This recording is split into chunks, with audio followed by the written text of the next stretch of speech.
Hi, welcome. Now I am going to show you how to get the first day of the next month of a given date.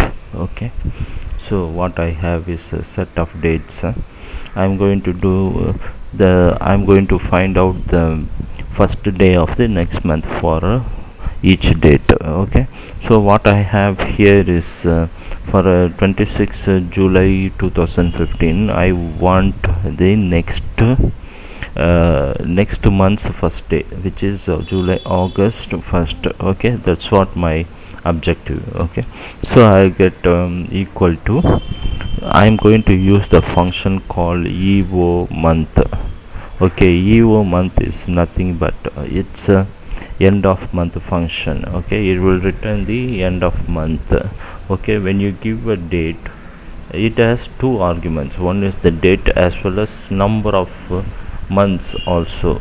Okay, for example, if you give a date and you want it in the current month, the end of the month, you must pass the 0 argument, 0 as the second argument.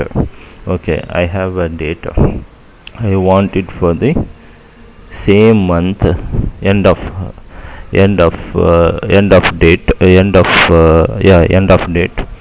I will pass 0. Okay, so I will get end of month will return back 31st of July. Okay, so if you give 1, that means before it finds the end of month, it will add 1 month to the date. Okay, number of months added is 1. That means it's obviously going to be the next month's end of date. Okay, 31st August. Or if you give -1, it will go to the previous month. Okay, of this date's previous month, June.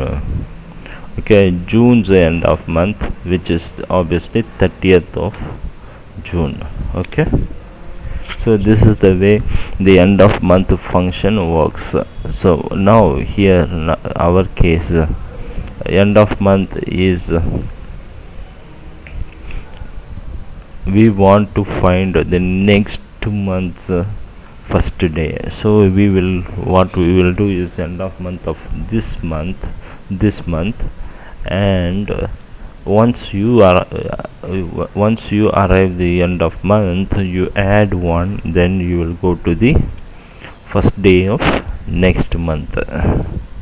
Okay, so this is the way you can get the first day of next month.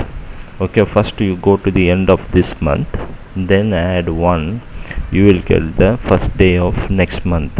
Okay, similarly I will do it one more time. EO month of this month. So I want the end of month of this month for this date. Put 0 for this month. Now you got the end of month of August. Now you add 1. Okay, you will get 1st September 2015. Okay, similarly for all the dates. November, you add 1. That add 1 is the numerical value which it will return end of month in the numerical value. Then you will add 1, then it will move to the next numerical value of the next day. Okay, so you can very well safely say that you are adding a day. Okay, so this is the way you can find the first day of the next month for a given date. Okay, hope this example is helpful to you, and it's useful to you, and please subscribe to my channel, and God bless you.